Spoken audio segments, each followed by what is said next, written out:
Hello दोस्तों, स्वागत है आपका स्टूडेंट या स्टडी चैनल में।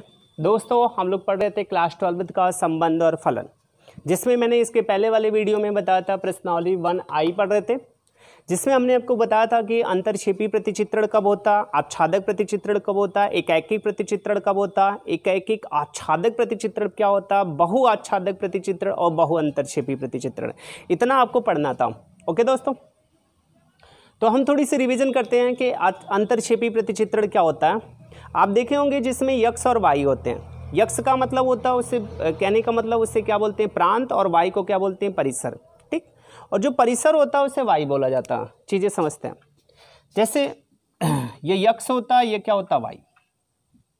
ओके, अगर वाई प्रतिबिंब होता है, अगर वाई का कोई भी तत्व यक्ष के कम से कम, वाई का कम से कम एक ऐसा तत्व होना चाहिए जो यक्ष के तत्वों से संबंध न रखता हो। कहने को तो कुछ ऐसे तत्व फ्री होने चाहिए, तो उसे कहते हैं, जैसे रिवीजन करते हैं, जैसे यहाँ पे लिखा हो 1 2 3 और यहाँ पे लिखा हो ABC। इससे कोई फर्क नहीं पड़ता, इधर ABC लिख देते हैं, थोड़ी सी ज़्यादा कॉन्सेप्ट। ABC लिखा हो और यहाँ पे लिखा हो 1 2 3 4 5 6। 1 का संबंध 1 से, 2 का संबंध 3 से और B का संबंध 2 से और C का संबंध 3 से। तो यहाँ पे देखेंगे ये अंतरक्षेपी प्रतिचित्रण है। इसमें देखेंगे 4 5 6, अगर 4 भी फ्री रहता, सिर्फ एक तत्व भी फ्री रहता, तो ये जो प्रतिचित्रण होता वह कहलाता अंतरक्षेपीय प्रतिचित्रण। ठीक, अगर ये कोई फ्री नहीं रहेगा, अगर वाई के सभी तत्व कोई न यक्ष के सभी तत्वों से अगर संबंध रखते हैं, मतलब वाई का जो प्रतिबिंब, वाई को प्रतिबिंब बोला जाता है, अगर ये जो प्रतिबिंब होता है यक्ष के प्रत्येक तत्व का प्रतिबिंब होता है तो वह कहलाता आच्छादक प्रतिचित्रण। ठीक, और एकैकी प्रतिचित्रण में देखा होगा कि सिर्फ एक एक तत्व से अगर संबंध रखता है तो वह कहलाता है एकैकी प्रतिचित्रण। जैसा फिगर में दे रहे हैं, यह आच्छादक भी है और एकैकिक भी है, तो इसे एकैकिक आच्छादक कहते हैं।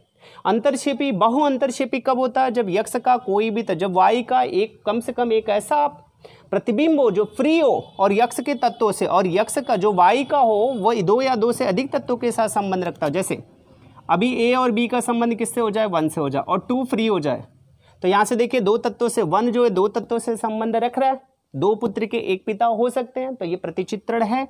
और साथ साथ में यह इसमें 2 फ्री है, तो इसे कहेंगे बहु अंतरक्षेपी प्रतिचित्रण। ठीक, तो चलिए पहले सवाल लगाते हैं, सवाल से ज़्यादा क्लियर होगा। ओके, जैसे ये सवाल थे एग्जाम्पल नंबर 2 और हर्षरूप शर्मा से पेज नंबर 31 पे था। पेज नंबर 31 में जो सवाल नंबर एग्जाम्पल नंबर 1 है, उसमें लिखा था A बराबर 1 2 3 4 और B बराबर XYZ लिखा था। ध्यान देना, जो एग्जाम्पल नंबर 1 है, एग्जाम्पल 1 A बराबर लिखा गया था 1 2 3 4 और B बराबर लिखा था XYZ और W। इसको इसने A लिख दिया था और इसको B लिख दिया था। जो फलन बना था वह बना था A टेंड्स टू P। ध्यान देना, सवालों में कुछ नहीं। जो आप देखेंगे 1 और 2 का संबंध यक्ष से, वाई से किया था, 3 का संबंध Z से और 4 का संबंध W से किया था। तो लिख रहा था निम्नवत दिखाया गया है, ये आपको दिखाया गया था। और इसमें यह कह रहा था कि क्या यह अंतरक्षेपी प्रतिचित्रण है, क्या यह आच्छादक है, तो सब चेक करके बताते हैं। ठीक, अब देखो पहले एकैकिक प्रतिचित्रण का डिस्कस करते हैं। X Y Z और W था, जिसमें Y जो है, Y का संबंध 1 से भी था और Y का संबंध 2 से भी है। कहने का मतलब Y जो प्रतिबिंब है, 1 का भी प्रतिबिंब है और 2 का भी प्रतिबिंब है। 2 पुत्र के एक पिता हैं, बात सही है, प्रतिचित्रण तो है। साथ साथ में एक तत्व जो Y जो B है उसका एक तत्व फ्री है, तो इसे कहेंगे अंतरक्षेपी प्रतिचित्रण। कैसा प्रतिचित्रण, यह अंतरक्षेपी। अगर यही नहीं रहा होता तो यह आच्छादक प्रतिचित्रण कहलाता। ठीक, चलो यक्ष है तो यक्ष लिख देते हैं, तो अंतरक्षेपी हुआ। लेकिन वाई जो प्रतिबिंब है वह 1 का भी है, 2 का भी है, तो इसे अंतरक्षेपी बोलने के बाद इसे कहेंगे बहु अंतरक्षेपी प्रतिचित्रण।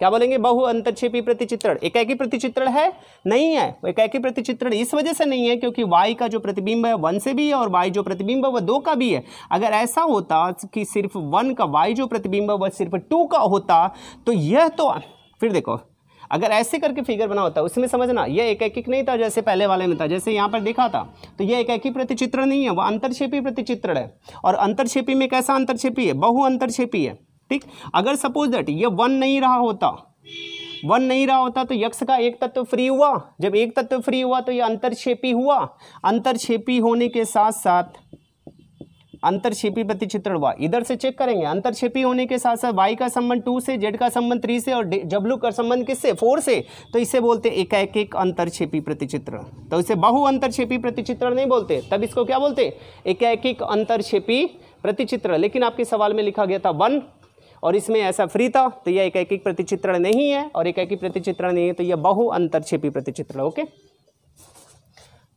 अब एग्जाम्पल नंबर 2 हल करते हैं। एग्जाम्पल नंबर 2 में लिखा गया था F X is equal to 2x + 1 जहाँ such that x belongs to real number, और लिखा गया था F R tends to R. Real number आप समझते होंगे, रियल नंबर का मतलब जितनी परिमेय प्राकृतिक संख्याएं होती है, प्राकृतिक संख्याओं का मतलब समझते हैं 1 2 3 4 5, जितनी प्राकृतिक संख्याएं होती हैं, परिमेय संख्याएं होती हैं, अपरिमेय संख्याएं होती हैं, सभी जो संख्याएं होती हैं वह कौन सी संख्याएं होती हैं, वास्तविक संख्याएं। ठीक, और वास्तविक संख्याओं के साथ साथ यह भी चीज़ें ध्यान देना, वास्तविक संख्याओं में सिर्फ काल्पनिक संख्याएं हमारी जो है होती हैं, वास्तविक संख्याएं नहीं होती हैं। अब काल्पनिक संख्या कैसे होता है, जैसे आपने कक्षा 11 में पढ़ा होगा, जैसे मैंने लिख दिया -4 और यहाँ पे लिख दिया 4, तो दोनों में बहुत ही अंतर है। ये तो हमारी वास्तविक संख्या, लेकिन यह वास्तविक संख्या नहीं है। कोई पूछेगा कैसे, जब आप कह देना किसी के साथ अगर -i जुड़ा हो, क्या जुड़ा हो, -1 जुड़ा हो, जैसे अगर ये 4 होता है तो आप जानते हो ये 4 किसका पूर्ण वर्ग होता है, 2 का, बाहर निकल जाता। लेकिन मैंने एक चीज़ इसके पहले वीडियो में बताया था, यहाँ पे लिखा होगा अगर -1 करड़ी में -1 तो उसका मान होता है i, और i को बोला जाता है काल्पनिक संख्या, जिसे बोला जाता है इमेजिनरी नंबर। ठीक, चीज़ें समझना, यह इमेजिनरी नंबर हुआ। तो यहाँ पे लिखा गया करड़ी में -4, तो इसको लिखेंगे करड़ी में -1 × 4 लिख सकते हैं। अब देखो -1 किसका होता, i का होता, और 4 किसका होता, 2 का, तो ये हो जाएगा 2i। अब बताओ इसके साथ i जुड़ा हुआ, जब i जुड़ा होता है तो वह रियल नंबर न होके वह इसे कैसे संख्या बोले जाती है, इमेजिनरी नंबर। इससे क्या बोला जाता है, इमेजिनरी नंबर। इमेजिनरी नंबर का मतलब होता है काल्पनिक संख्याएं। तो अब आपको चीजें समझ में आ गई होंगी, जितनी भी करड़ी की सवालें होती हैं, अगर वह करड़ी में लिखा होगा, करड़ी में सिर्फ माइनस के साथ लिखा हो, जैसे करड़ी में -1 तो उसका मान होता है i, यहाँ पे मैंने बताया था। करड़ी में -2, करड़ी में -2 लिखा हो तो वह भी काल्पनिक संख्या। अगर जिसके साथ i जुड़ा होगा या करड़ी में माइनस होगा, वैसे सिंपल माइनस होगा तो वजह से अभी कोई कहते क्या -2, क्या -2 हमारी काल्पनिक संख्या है, तो -2 काल्पनिक संख्या न हो के वह रियल संख्या। अगर कोई कहते माइनस करड़ी में 2 लिखा हो, करड़ी में -2 तो ये हमारी काल्पनिक संख्या है।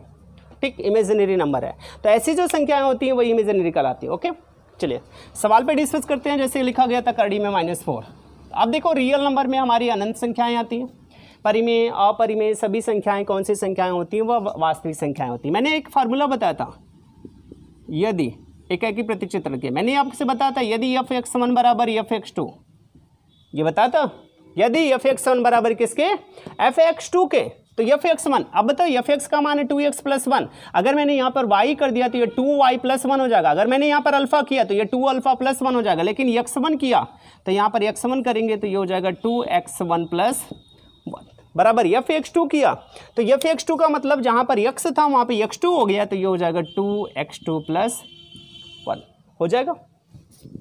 फार्मूले से बस ज्ञान करते हैं और बाकी सिंपल सवालें लगाते हैं जैसे लगती है। तो लिखा गया 2x + 1, ये बताओ +1 है, इधर जाके -1 तो आपका हो जाएगा 2x1 बराबर 2x2 + 1 था, ये इधर -1, -1 + 1 से कैंसिल तो आपका आया कितना, 2x1 बराबर 2x2, 2 से कैंसिल तो आपका आया कितना, x1 बराबर x2।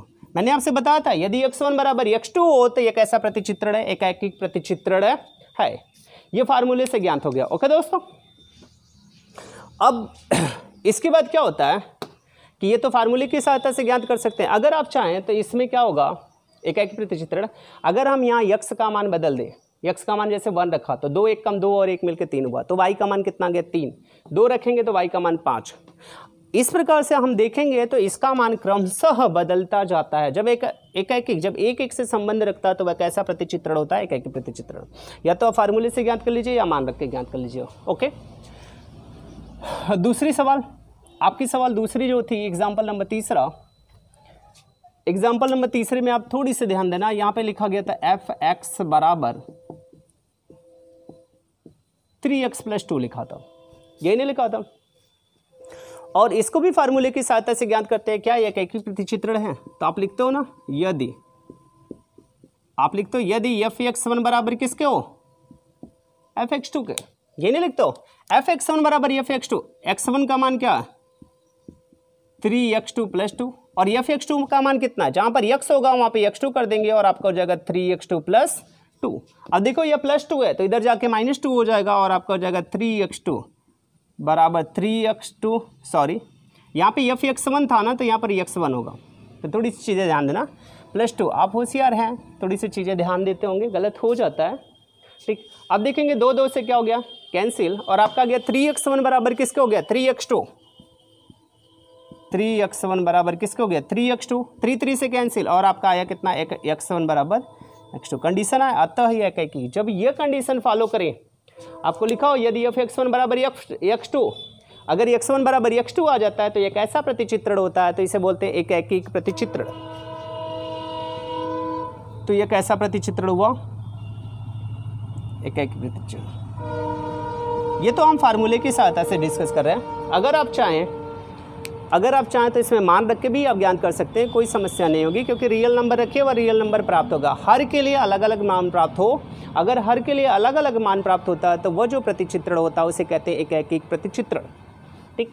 ये रहा एग्जाम्पल नंबर 1, एग्जाम्पल 2 और एग्जाम्पल नंबर 3। अब आएंगे जब पेज नंबर 33 पे चलेंगे, जब पेज नंबर 33 पे चलेंगे तो उसमें एक सिंपल सवाल दी गई थी, वो पूछ रहा था क्या यह एकैकिक प्रतिचित्रण है। एग्जाम्पल पहले डिस्कस करते हैं, फिर इसके बाद सवाल लगाते हैं। और एग्जाम्पल में ज़्यादा कुछ नहीं है, वैसे एग्जाम्पल में भी कुछ नहीं है तो सवाल में भी कुछ नहीं है, क्योंकि इसकी सवालें बहुत ही आसान है और आपको करना कुछ नहीं है।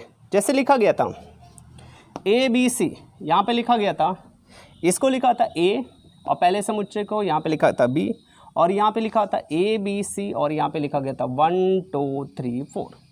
A का संबंध आप देखेंगे 1 से है, B का संबंध 2 से और C का संबंध 3 से। परिभाषा याद कर लेना जो मैंने पढ़ा था, अगर आपने नहीं पढ़ा होगा तो इसके पहले वाला वीडियो देख लेना, ठीक। जब इसके पहले वाला वीडियो देख लेंगे तो बहुत चीज़ें क्लियर हो जाएंगी, हम आपसे उम्मीद यही तो करेंगे, और बाकी चीज़ें देखें, ठीक।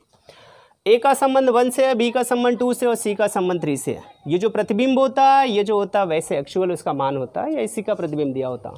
अब देखेंगे हर एक का संबंध है, ठीक, फ्री से मत समझो। जब एक से संबंध रखता है तो वह कैसा प्रतिचित्रण कहलाता है, एकैकिक। फिगर देख के आप बता सकते हैं ये कैसा प्रतिचित्रण है, एकैकिक प्रतिचित्रण, ठीक। एकैकिक प्रतिचित्रण होने के साथ साथ जो y का है, जो 4 वाला तत्व है, वह फ्री है, वह किसी का प्रतिबिंब नहीं है। जब किसी का प्रतिबिंब न होता है तो इसे बोलते हैं अंतरक्षेपी, अंतरक्षेपी प्रतिचित्रण। अगर इन दोनों को मिला दिया जाता है, आपस में प्लस कर दिया जाता है, तो ऐसा जो प्रतिचित्रण होता है उसे कहते हैं एकैकिक अंतरक्षेपी प्रतिचित्रण। ये जो प्रतिचित्रण आपका कहलाएगा दोनों मिला के, दोनों मिला के जो सी कंडीशन होगी तो आपका उत्तर क्या हो जाएगा, ये जो प्रतिचित्रण दिया गया था यह फ्री होने की वजह से और एक के संबंध की वजह से ये जो प्रतिचित्रण है उसे कहेंगे एकैकिक अंतरक्षेपी प्रतिचित्रण। अगर सपोज दैट 4 नहीं रहता, ठीक, ये तो सवाल आपके लग गए, थोड़ी सी कंडीशन बदल देते हैं। अगर 4 नहीं रहता, 1 2 3 रहता तो ये देखेंगे एकैकिक प्रतिचित्रण है, और एकैकिक होने के साथ साथ y का कोई भी तत्व है जो फ्री नहीं है, जब फ्री नहीं होता तो उसे आच्छादक बोलते हैं। तो ये जो प्रतिचित्रण हो जाता तब वहां पर हो जाता है एकैकिक आच्छादक प्रतिचित्रण। लेकिन यहाँ पर 4 है, जब 4 है तो वह प्रतिचित्रण कैसा होगा, एकैकिक अंतरक्षेपी प्रतिचित्रण, ओके। और बात आती है इसके एग्जाम्पल नंबर 2 की हल करने के। एग्जाम्पल नंबर 2 अब हम फार्मूले से ना हल करके उसको सिंपल तरीके से हल करेंगे, जैसे example number 4, sorry example number 2 है पेज नंबर 33 पे। एग्जाम्पल नंबर जो 2 है वह लिखा गया था f such that n tends to n, जो f(x) होगा वो 2x के बराबर है, ठीक। x बिलोंग्स टू n, एकैकिक और अंतरक्षेपी है। कैसा, एकैकिक अंतरक्षेपी दोनों साथ में ही चेक होता। एकैकिक और अंतरक्षेपी चेक करने के लिए आप ऐसा कुछ मत करना है, f(x1) बराबर f(x2), आप ज़्यादा से ज़्यादा मान पे चेक करिए। अब बताओ इन सब चीज़ों पे ज़्यादा फोकस किया करो। नेचुरल नंबर, जो हमारा प्रांत भी है वह नेचुरल है और परिसर भी नेचुरल है। अब बताओ नेचुरल नंबर कौन कौन से होते हैं, इधर मान रखना। नेचुरल नंबर 1 2 3 4 5 6 7 8 ऐसे नहीं होता, और जो इधर होता नेचुरल नंबर 1 2 3 4 5 6 7 8 9 10 11 12 13 14 ठीक, ऐसे ही नहीं चलता 13 14, बस चीज़ें यहीं पर रुक जाते हैं क्योंकि लिखा गया था नेचुरल टू नेचुरल। अब इन दोनों में रिलेशन हमें बताना। ठीक, अब रिलेशन कैसे बना जाएगा, इसको मैंने ए लिख दिया और इसको बी लिख दिया। अगर आपका मन करे, अगर आप इससे संतुष्ट ना हो तो एक को यक्स लिख दीजिए और दूसरे को वाई लिख दीजिए, कोई मान पे फर्क नहीं पड़ेगा। और मैंने लिखा एफ एक्स बराबर 2x, एफ एक्स बराबर 2x, आपने लिखा एफ एक्स बराबर क्या लिखा 2x। आप एफ एक्स को किसके बराबर लिखते हो तो y बराबर कितना हो गया 2x। और आपको नेचुरल नंबर रखना है, देखना इस पर फोकस करना और इसी के हिसाब से डिसाइड होगा क्योंकि इसी पर सवालें आती हैं। जो प्रांत भी है वह भी प्राकृतिक संख्या है और जो परिसर है वह भी प्राकृतिक संख्या है। प्राकृतिक संख्याएं होती कौन कौन सी है, 1 2 3 4 5 6 7 डॉट डॉट डॉट इनफाइनाइट, ये प्राकृतिक संख्या होती है। अगर इसके साथ जीरो जुड़ जाता है तो वह पूर्णांक हो जाता है। चलिए हम प्राकृतिक संख्याओं पर डिस्कस करते हैं। तो ये यक्स हुआ। अब देखेंगे जो 1 का संबंध है, अगर मैंने यक्स बराबर 1 लिया, यक्स बराबर 1 लिया तो 2 1 कम 2, वाई का मान 2 हो जाएगा। यक्स का संबंध 1 तो वाई का मान कितना हो जाएगा 2। अगर मैंने यक्स का मान 2 लिया तो 2 दूना कितना हो जाएगा 4, वाई का संबंध 4 से हो जाएगा। जब यक्स का मान मैंने 3 लिया तो 3 दूना 6 और वाई का जो मान होगा वह 6 हो जाएगा। जब यक्स का मान मैंने 4 लिया तो ये हो जाएगा 8। ठीक, फंक्शन पे आना, इसके हिसाब से डिसाइड होगा और यह भी डिसाइड करेगा। जब यक्स का मान 5 होगा तो 5 दूना कितना हो जाएगा 10, 6 पे 12 और 7 पे 14 और 8 पे 16। ये बताओ कि यक्स का कोई भी तत्व फ्री है? फ्री नहीं है। जब फ्री नहीं है तो फलन है। अब बताओ इसमें 1 3 5 7 9, पहले बताओ हर एक का संबंध एक तरफ से समझते हैं। पहले बताओ हर 1 का संबंध 2 से, 2 का संबंध 4 से, 3 का संबंध C से, इस हिसाब से। तो ये जो प्रतिचित्रण है एक एक से संबंध रखता है, तो ये कैसा प्रतिचित्रण है, एक एक एक। ठीक, और साथ साथ में इसमें कुछ फ्री है। जब इसमें कुछ फ्री हुआ तो ये प्रतिचित्रण कैसा हो गया, अंतरक्षेपी, अंतरक्षेपी भी हो गया। और साथ साथ में दोनों को जब मिला दिया तो ये जो प्रतिचित्रण होगा वह कहलाता है एक एक एक अंतरक्षेपी प्रतिचित्रण। ठीक, तो इस प्रकार हम लोगों ने कुछ सवालें पढ़ा, कुछ एग्जाम्पल लगाया और इस पर रूल को डिस्कस ही किया। तो हम आपसे उम्मीद करते हैं कि आप नेक्स्ट सवाल जो आई वाले चैप्टर का उसे लगाएंगे। अगर आपसे कोई समस्या होगी तो आप हमसे चैप्टर में पूछ लेना। ठीक, हम आपको ज़्यादा से ज़्यादा मदद करने की कोशिश करेंगे। ओके दोस्तों, थैंक यू।